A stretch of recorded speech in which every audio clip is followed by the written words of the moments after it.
the housing market was, And I'd like to welcome you to the city council meeting of the city of Hudson for Monday, July 15th. If you could please join me in the Pledge of Allegiance. I pledge allegiance to the flag of the United States of America and to the republic for which it stands, one nation under God, indivisible, with liberty and justice for all. Madam Clerk, the roll, please. Mayor Burchill. Here. District 1 Morset. Here. District 2 Yakub. Here. District 3 Bernard. Here. District 4 T-Winkle. Here. District 5 Hoggett. Here. District 6 Vanslo. Here. At this point in our agenda, we ask anyone in the audience that has like to make a comment to the city council and the mayor to come forward now that's not on the agenda. So if there's anyone in the audience that would like to speak to the council, now's your chance on any item that's not on the agenda. If not, we'll move on to consent agenda. To approve the regular meeting minutes of July 1st, 2013. To approve claims for payment in the amount of $365,668.45. A detailed description is available in the clerk's office on request and is posted on the city's website. To approve the issuance of 7 regular operators licenses for the period July 16th, 2013 to June 30th, 2015, contingent on payment of any outstanding debt that is owed to the city. Additional information is available in the clerk's office on request. To approve the St. Paul Fall Fest 5K Run Walk to be held at 9 a.m. on Saturday, September 21st, 2013. To approve painting a yellow curb and use of a no parking sign during the winter months near the mailbox area on Webster Street at Industrial Street. To place on file the quarterly report of the building inspector and the monthly financial report and investment report of the finance officer. That is all. Move for approval. Second. Roll call vote. Yakub. Yes. Vanslo. Yes. Hoggett. Yes. T-Winkle. Yes. Bernard. Yes. Morset. Yes. Okay, the next item on the agenda is from the Finance Committee is discuss and consider any action related to the 5-year financial plan and potential issuance of 2013 general obligation bonds or notes, issue seats related to 5-year financial plan and potential issuance of bonds, of debt, excuse me. Neil. This is the next step towards looking at a 5-year capital plan, and actually it's probably more than a 5-year capital plan, using the options that were outlined by Ellers. If you recall, when Sean Lentz was here at a previous meeting, he outlined 3 potential funding options that would be really triggered by what the council's tolerance is for debt issuance. And what those would be is the current mill rate that are paid for city operations and debt is 4.66 mills, which is $466 on a $100,000 house.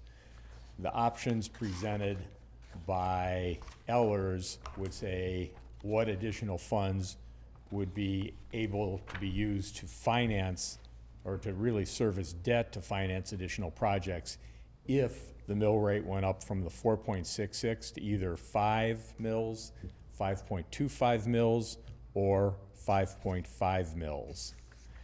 At the recommendation from the Finance Committee was to proceed with the 5.25 mil option. And under that option, if you wanted to look at the longer term perspective, under that option, Ellers had projected that we could issue $11 million of debt that would cover the period 2013 to 2016.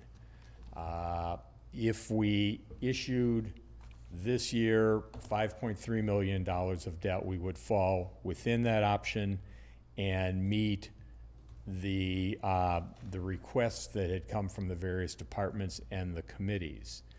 So that was the recommendation, was to go with that 5.25 mil option and issue the additional debt.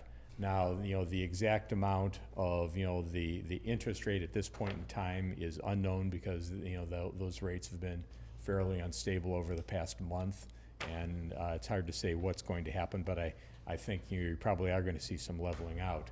But I think with the 5.25 mil rate, we would, it will allow for the replacement of equipment, but I think the big change here is it will allow for a significant increase in street maintenance, repair, and construction. Do you want to add what it doesn't include?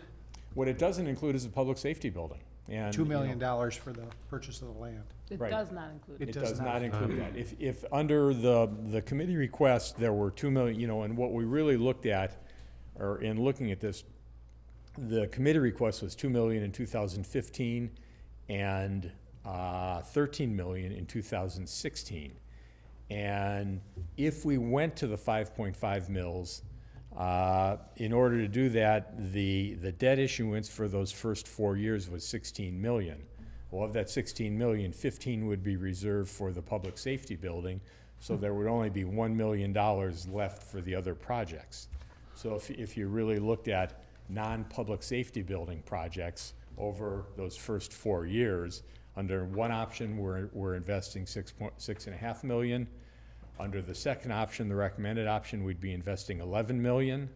Under the third option, you get a public safety building, but you're only investing in other city equipment and infrastructure $1 million. So what we thought we would do, or finance thought, we'll address that as a separate issue later on. The 2 million? Yeah, the 2 million and the whole public safety building. And again, we feel, we're not quite sure that 13, was it 13 million? 15. 15 is the right number. Well, no, that's why we didn't put it on the first time, but, Well, it was used for the projections. right. And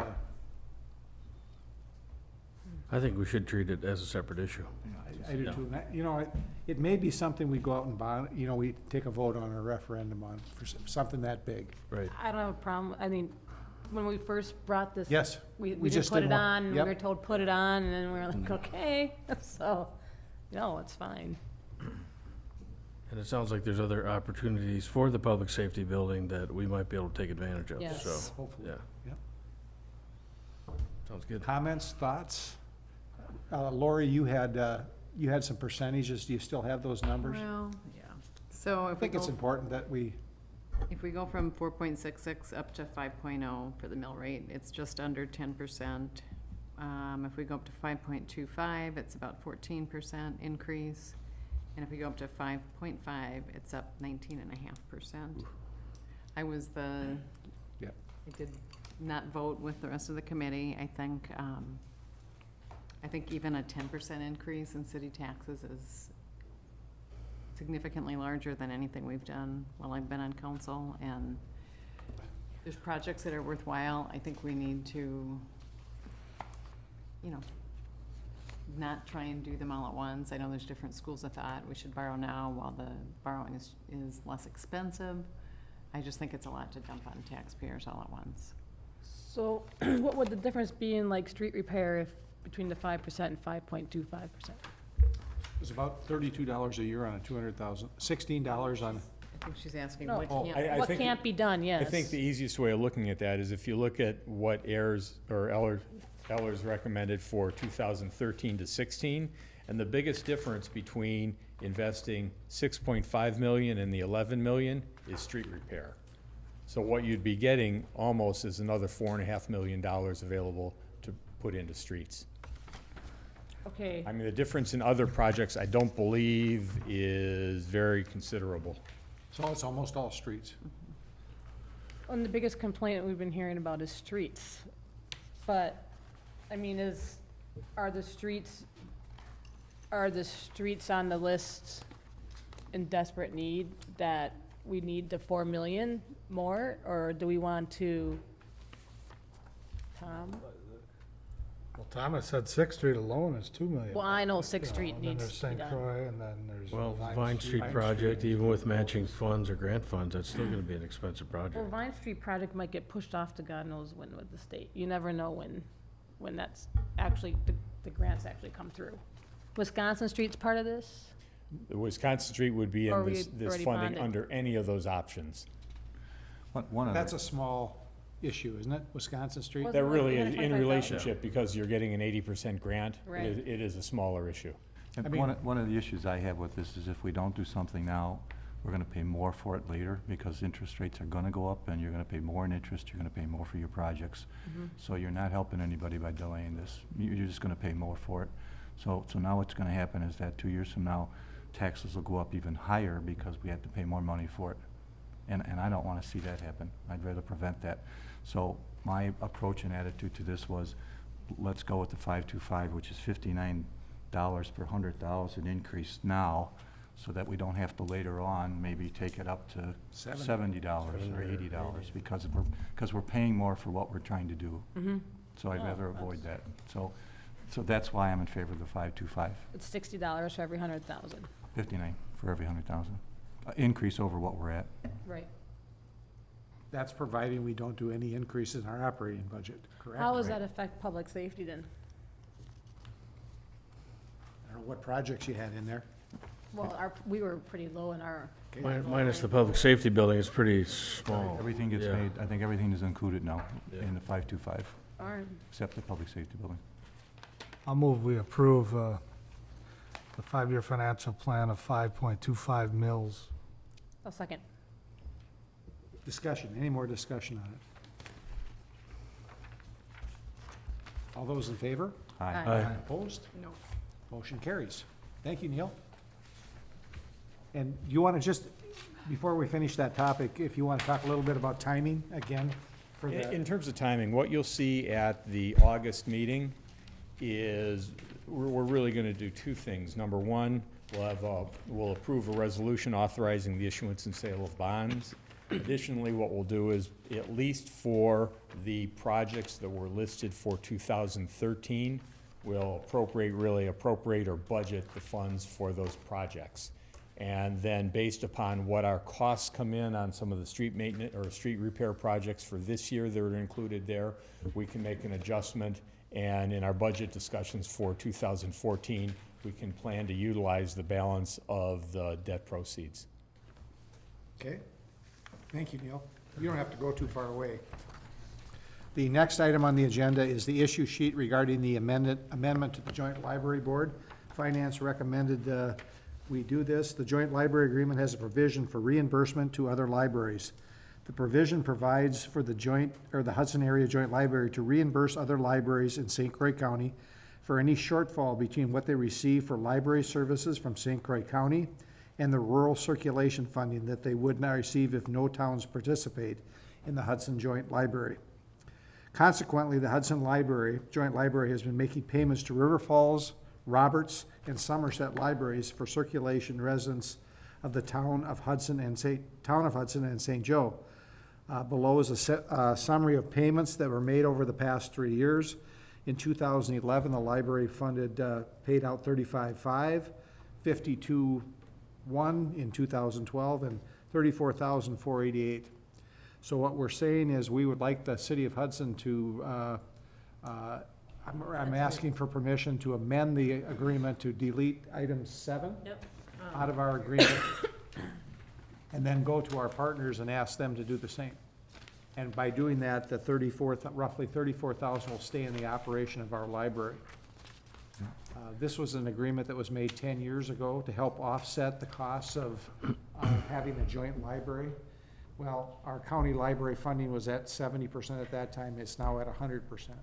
So I don't believe this is a hardship on the other folks as much as it'll be a benefit to our library.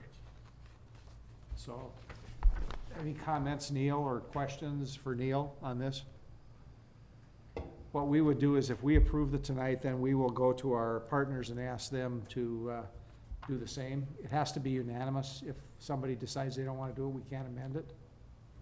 And I don't think this is gonna hurt service levels at any of the other libraries, and I believe it'll help the service level at the joint library here in Hudson. So I think it's going to equalize services at all the libraries.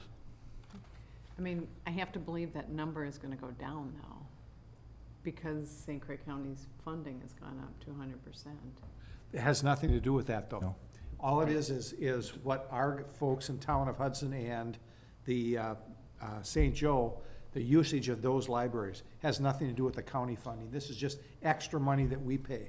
Plus the funding went up, but the library Right. closed an extra day, which means they're using other libraries more. But the county has gone up Right. since this agreement Correct. was So- originally entered Right. into. Right, so what? Go ahead. So what we're doing right now is, a good example is 2013. For 2013, we were reimbursing the 3 other libraries that submitted claims based upon the number of items circulated to the residents of the 2 towns that are members of our library, the town of St. Joe's and the town of Hudson. You take the number circulated times their cost of circulation, so. Per if it- item, correct? Per item. Per item. So if, somebody went to River Falls, and I think River Falls has a much higher cost of circulation than us, let's say it's $3 per book, every item somebody took out, we're paying River Falls $3 per book. Where with the county, the same thing would apply, that for people who aren't part of our library, I think our cost per circulation is about $2.40 roughly. 250? $2.50. Yep. If somebody from the town of Warren went to our library, we're reimbursed, by the county that amount of money. So we've actually almost been, have a mini county reimbursement program going on here. But, the action to remove this will allow 30,000 plus to stay in our library to be used for operations. So we take that money, we hire another person to keep the library open another day or 2 a week. That's up to the library Well, board. yeah. No, I know we don't, but, I Yep. mean, common sense would be you open the library up another day or 2, hopefully, and they wouldn't be using River Falls and other libraries then, so. And I guess I'm just confused by what we're reimbursing now. The way we're describing it, it says it's the shortfall. Well, before, those towns weren't considered as having a library because they did not have a library. Now they are actually paying and members of the Hudson Area Joint Library, so they support a library. So River Falls Because- wasn't gonna get the money then. wouldn't get the money From the from county. circulation yet Right. to them because they are part of, they Yeah. operate a library is what they Prior consider. to forming the joint library, if somebody from the town of Hudson went to the River Falls Library, the county library levy reimbursed River Falls. When they became part of our library and somebody went and went to the River Falls Library, they no longer received that reimbursement. That's So what that's I the was- Because it's not that's the considered reference to the rural shortfall. circulation anymore. That's what I was We should missing. have done this years ago. Well, where does River Falls has always had a library. Granted, it used to be in Pierce County. Now it's in St. Croix. Would that have been, Absolutely. Well, I think, I mean, it's it unknown moved exactly a half where a this mile. provision came from, but it was probably designed to ease the transition because all of a sudden these towns were now members and sponsoring their own library. It may They were have, gonna lose money yeah, because they were part of a library and then they weren't gonna be reimbursed anymore. right. So in order to entice them to say, yeah, it's a good idea, 10 years ago, we said, well, we'll pay for it. Mhm. The joint library had agreed to make those payments to those other libraries if they made a claim to us. That's correct. And I think in terms of the counties, if you look at our library, I think we get money from Polk County, Barron County, Pierce County. I think, for some reason, I think it comes directly from the city of Menominee. So, we're getting, where, residents from those communities use our library, we're getting money. So, even if, no matter if, River Falls Library was in Pierce County or St. Croix County, the same would apply. So do you wanna spend about an hour explaining library funding to us, Neil? Yeah. No. Anytime you'd like. No, I'll move to It's a delete, convoluted Yes. Yeah, an hour isn't, Isn't long enough? I'll move to delete item 7 of the agreement on the joint library. Is there a second? Second. Any other discussion? Is there questions about this? Want to add that because it's part of the library, we've had 3 of our partners have said they'd like to pull out of the library. They're going to reconsider that now because of the change in the state law, which allows us joint libraries to be funded at the average of the last 3 years, which makes our funding so we don't get taxed by the county anymore. Makes it more reasonable for us to keep as a joint library. So they will be considering that before the end of August. Yeah, and the plan is to notify them via letter from the mayor that this is what the Hudson Council has done, and ask them to also consider it and put it on their agendas for August. Okay? All those in favor? Aye. Opposed? Motion carries. Thank you. Next item on the agenda is ordinance 413, which is pedicabs? Pedicabs? How do you want to say it? Pedal cabs. Pedal cabs. L cabs. These are the, like, single-type cabs that are pulled by a bicycle. It's not the pedal tours Okay. type thing. Okay. So basically a pedal taxi type service. Everyone has a copy of that ordinance. Well, move to suspend the rules. Second. Roll call. Vanslo, Yes? Haggett, Yes. T-Winkle, Yes. Bernard, Yes. Morset, Yes. Yakub. Yes. Okay. Move for approval of, I can't even find the ordinance number, because my issue sheet's on top of it. 4-13. 4-13. I'll second that. Discussion. Kurt, you had some issues. Well- Not issues, but you had some No, comments. Catherine and I had talked, it was not a grammatical error. Okay. It's just how I read it, but I do have one thing on it. The one that we've seen around town, I know, and this goes to the advertising on page 8. Okay. I believe he has his name written on it. And I know that this was kind of following our taxi cab Right. ordinance. And I guess with the advertising, you know, the taxi cabs in town have the car toppers on top. I just wonder, Is it advertising their own service? They're just. they have both. Oh, So I I haven't just- honestly read the ordinance for the taxi cabs. Maybe, I don't think we have that. I mean, the taxi cab ordinance is pretty minimal. It's been in the book, in the code for quite a while. This was modeled after the Minneapolis ordinance.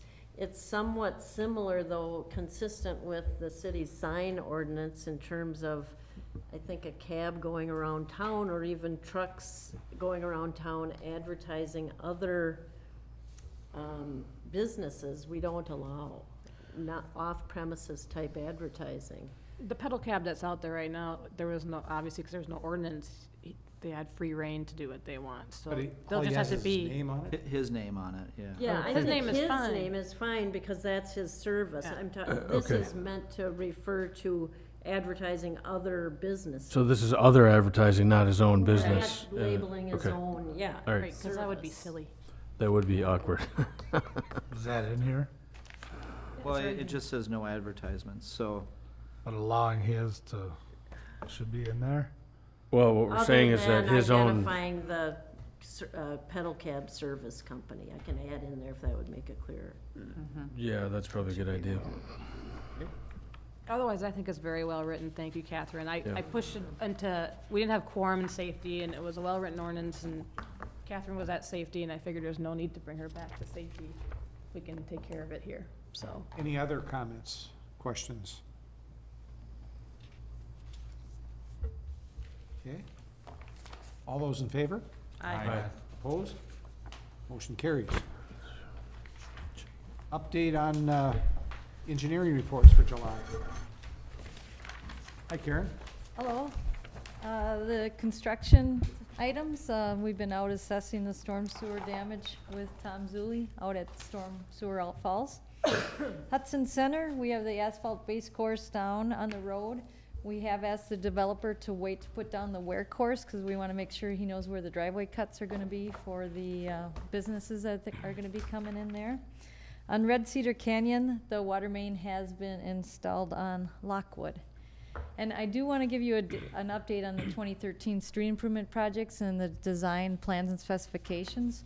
We are going to be posting those out on Wednesday, so the contractors will be able to get them. A bid opening is planned for July 31st. But I do want to talk with Neil and with Tom Zuli. I have concerns on Buckeye Street. That project has gone to a total complete reconstruction. But we've also wanted to improve that storm sewer, the main line that comes down the 54-inch pipe that's underground and a 4x4 box culvert. Due to the weather, the high river waters, we haven't been able to get inside there and actually look at it. We know closer to the river, the camera, the televising wasn't able to go through, so we want to see how bad it is. Can we line it, or do we actually have to open cut and remove and replace it? And my concern is that we're getting later in the year now. I thought maybe we could push Buckeye Street into 2014 to be reconstructed. That was my plan. But now can we get the storm sewer repair done before that and get the street then reconstructed later in the year? And if we don't do it, then what happens with the assessment? So I'm gonna work with Tom and Neil, and it's possible that we might remove that from the bidding, but it still will be designed. You'll still have your bid form that you could put it on the 2014 street improvement project. Okay. Have you have a preliminary estimate on the damage for their stormwater, or, We're working on that right now. Okay. To get that with Tom. I know he needs that tomorrow, okay, so. Have we completed the Lake Malibu project? They've been working on that. There was some significant damage there at that location from the storm. Some erosion, some bank stabilization we have to do. The gravel driveway was torn out, and there were several trees that had fallen in the area. so it's not done yet? No. So it's right? not done yet. Okay. You have an estimated Minor setback. completion date? No, I don't. I know Zappa was supposed to be working on it last week, but Okay. I'm sure of their progress. Any other questions for Karen? Thank you.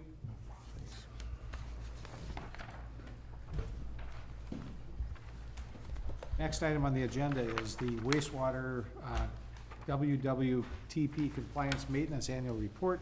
Mr. Shriver's here to talk about that. Hi, Jim. Welcome. So the Compliance Maintenance Annual Report measures the performance and assesses the level of compliance with our discharge permit and permit requirements for our wastewater utility. It's used as an evaluation tool to try and point out different responsibilities and needs that we may have. The wastewater utility consists of a 2.5 million gallon per day wastewater treatment plant, 60-plus miles of collection pipe, 14 lift pumping stations. It's maintained and operated by 4 full-time operators, utility director, and city hall support staff. The CMAR then evaluates this utility in 9 separate categories. It assigns a letter grade to each category, and then it gives an overall grade point average. For 2012, we received a grade point average of 3.63. In 7 of the 9 categories, we received the top grade of A. In 2 of those categories, we received a grade of C to bring us to that 3.63 GPA. So I'd like to talk about the 2 categories where we scored a C. First of them is the influent loading. Influent loading is a predictor of the future. It's not an actual result or an actual deficiency in treatment, but it's trying to point out maybe a future need. I don't want to get too far in the weeds here, but our wastewater treatment plant is designed to treat 4,200 pounds per day in organic loading, as measured in biochemical oxygen demand. It also looks at 90% of the design capacity. If our organic loading reaches 90%, it also assesses points and lowers the grade. So in 2012, we exceeded the 90% level 7 times and were assessed points and a letter grade of C. This is not a real threat. It's a perceived threat, and I don't believe it's real for 3 reasons. At no time did the organic loading affect treatment at the wastewater treatment plant. The second reason is that we only operate 2/3 of our organic treatment units. Only 2/3 of our units are online. if we would need additional organic treatment, we could bring the additional third online. The reason we do that is to save in operational expenses. We don't operate those units, and we're still providing successful treatment doing that. When we start to approach our design capacity, then we would add that third, or that extra 33% of the available treatment units online. Jim, do you rotate that then? Or is it just a certain side of the plant, or is that? We haven't in the recent years. Okay, They are not, we don't have equipment in one of the units. Okay. We've used that as reserve equipment for the operating units. okay, And part of those are just tankage. okay. Thank you. The third reason is that organic loadings for the period of January 2013 through June of 2013 are less than they were in the previous year. They have averaged 2,811 pounds per day, significantly less than the 90% level. So for those three reasons, I don't believe it's a real threat, but it's still something to look at, monitor, assess, and maybe bring on additional treatment units as needed. The second category where we received the letter grade of C was in phosphorus. We have a current discharge permit level of 1 part per million of phosphorus. We exceeded that in June at a concentration of 1.3 parts per million, and in July at a concentration of 1.1 parts per million. This was due to a one-time toxicity event, which we could not prove the actual source of, but we lost our microbial population, and we made operational adjustments to reestablish that microbial population. We actually use biological means to reduce our phosphorus. So we were able to meet our treatment parameters in all other aspects except for phosphorus during that time period. We reestablished compliance by July 12th. We still, because we had some high readings in early July, we still were not quite able to get it down below the 1.0 part per million level in July. However, for the periods of August 2012 to June, through June of 2013, that 11-month period, with the operational changes we made and with improved on-site monitoring, we have kept the phosphorus levels in a narrow range between 0.3 and 0.52 parts per million. And average during those 11 months, 0.4 parts per million. So we've actually, out of that mini disaster, we actually made some improvements that will work longer term. Can you expound at all on what this event was, or the source of it? I really don't want to get that specific because we can't actually prove what happened. Okay. We have a very good, strong idea, theory about what happened, but can't really prove it. Thanks. What we do know is we lost we had a dead biological facility for approximately 3 weeks, where we tried to do as good a job of treatment as we could. Actually, we met all of our limits with the exception of phosphorus. In only a few days where it was extremely high. Were you alerted to that, Jim? Or did it go for 3 weeks before you were alerted, or it took you 3 weeks to get it back alive? It took that time period to get it good enough.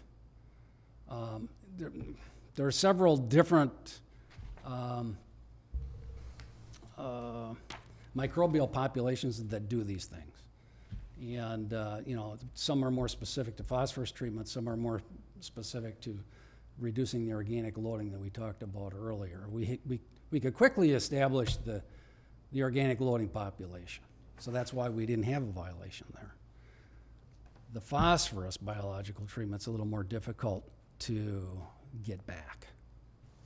But I think we were, it reacted quickly enough, I believe. And the violations were, although they were above the permit limit, not very significantly above the limits.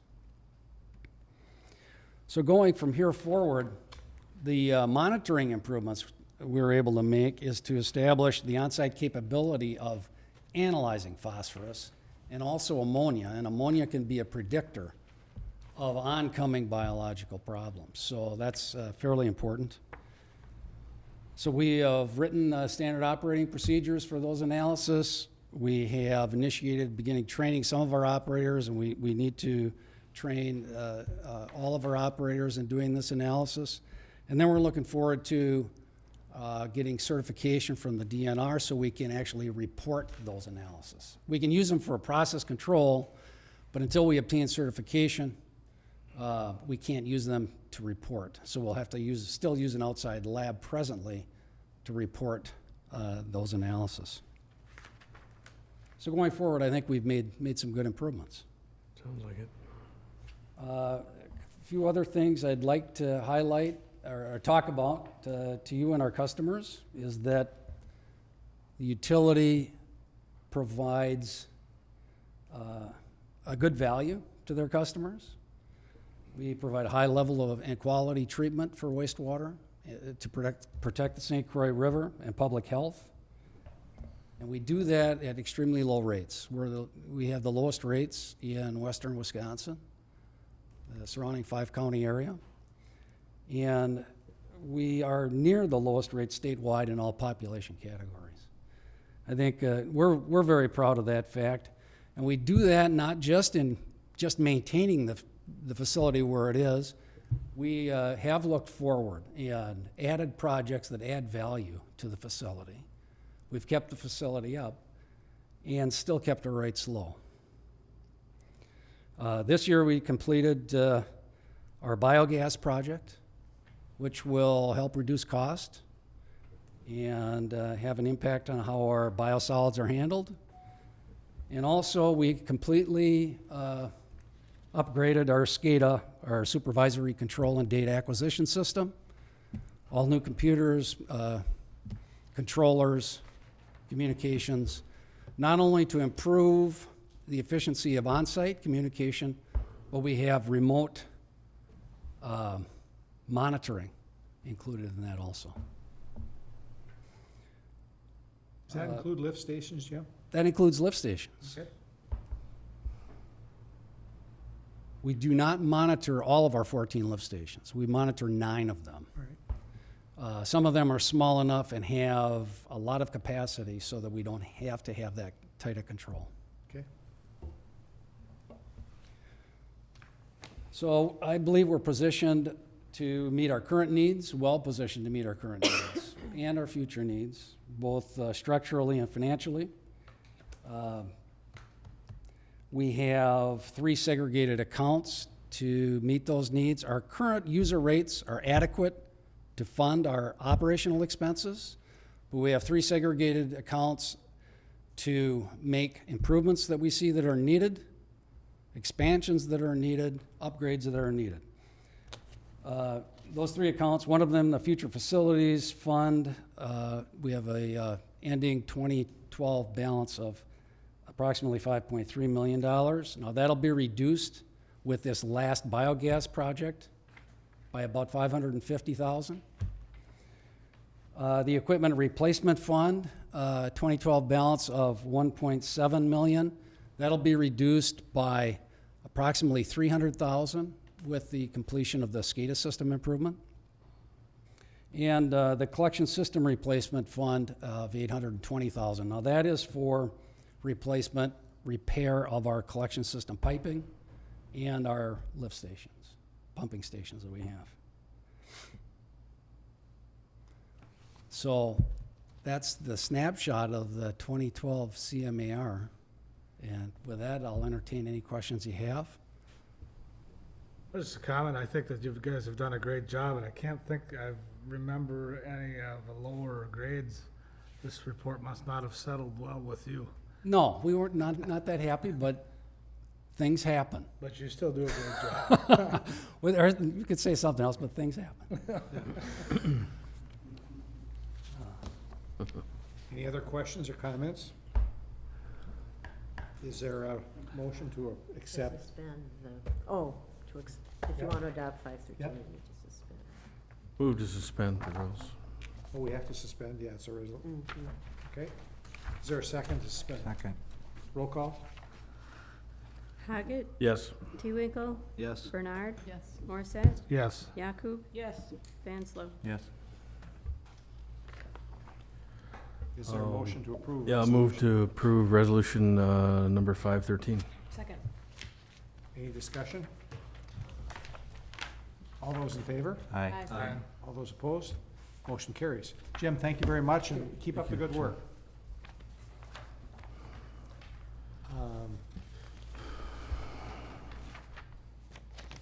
Item 13B, issue sheet regarding taxi cab license for Magma SMV Taxi Transportation. I think you see the issue sheets in front of you. Does anyone have any questions or comments or concern? We had our public hearing, there was no one here. Move to approve contingent on the receipt of the current certificate of insurance from a company licensed to do business in Wisconsin and surrender of the taxi cab license issued, the 6th license issued to the Kilimanjaro Taxi Cab LLC. Is there a second? I'll second that. Any discussions? All in favor? Aye. Motion carries. Next item on the agenda is Resolution 6-13, supporting documentation for consideration of jurisdictional transfer of part of Stage Line Road from Center Drive to the east property line of the Hudson Hospital. Mr. Darnley. Good evening. Good evening. Town of Hudson requested City of Hudson take over the section of Stage Line Road from Center Drive to the east property line of the hospital property. It's approximately 2,260 feet or 0.43 miles. I have talked with Town Board Chairman Jeff Johnson. They will consider in their August meeting also approving that jurisdictional transfer. Probably need to check with, I think Kathy's initiated some discussion with the state to make sure any reports, so forth, as far as state aids, mileage considerations are taken care of. So it'd be your choice where you want to have first reading on this tonight or suspend the rules and approve it. Move to suspend. Second. Roll call. T-Winkle, Yes. Bernard, Yes. Morset, Yes. Yakub, Yes. Vanslo, Yes. Haggett. Yes. Is there a motion to approve? Move to approve. Second. Discussion. This adds about, what, 4.5 miles? No. Oh, point Point four. 0.43, a little less than a half mile. Okay. Okay, all those in favor? Aye. Opposed? Motion carries. Thank you, Dan.